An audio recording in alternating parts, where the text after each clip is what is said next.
Χαίρετε, χαίρετε! Είμαι ο Νίκος και αυτό είναι το πρώτο μου βίντεο στο YouTube.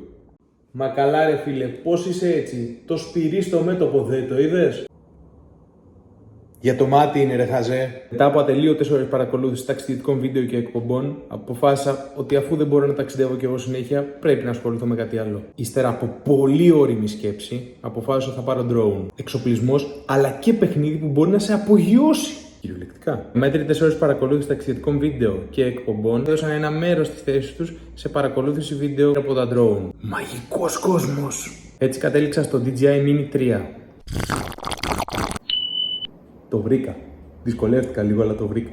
Η αλήθεια είναι ότι κέρδισα από την πρώτη κιόλας απογείωση. Αλλά, όσο εύκολο και αν φαίνεται στο χειρισμό, υπάρχουν πολλές παγίδες. Από την ώρα που παρήγγειλα το drone και μετά, οι ατελείωτες ώρες παρακολούθησης βίντεο γύρω από αυτά έδωσαν τη θέση τους στις ατελείωτες ώρες παρακολούθησης βίντεο για το πρέπει να κάνω για να το οδηγήσω σωστά.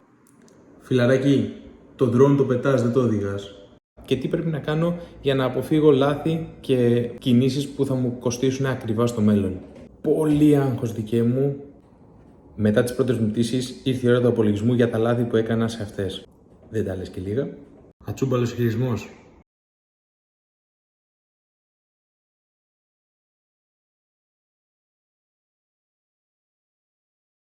Αυτό δεν ήταν λάθος, απλά μου άρεσε.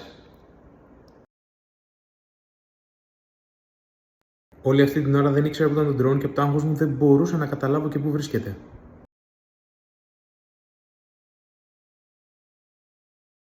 Τελικά το βρήκα. Και λάθος θέση σε σχέση με τον ήλιο.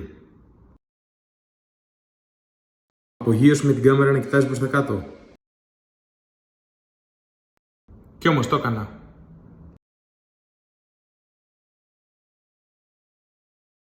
Κι άλλες πολλές αγάρυπες κινήσεις.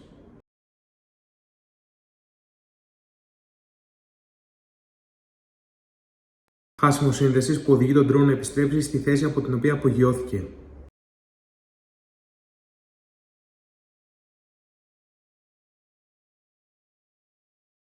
Και άλλες άγραπες κινήσεις.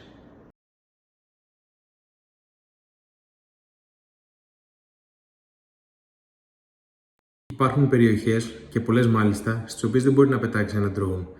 Μία από αυτές ήταν αυτή και ευτυχώς σταματάει εκεί το drone και γυρνάει. Μπορεί να γυρνάει λίγο άγαρπα, αλλά ευτυχώς γυρνάει. Τα drones γενικά μπορούν να πετάξουν μέχρι ένα συγκεκριμένο ύψος. Αυτό ρυθμίζεται πολύ εύκολα μέσα από τις ρυθμίσεις. Τελευταίο αλλά πολύ σημαντικό.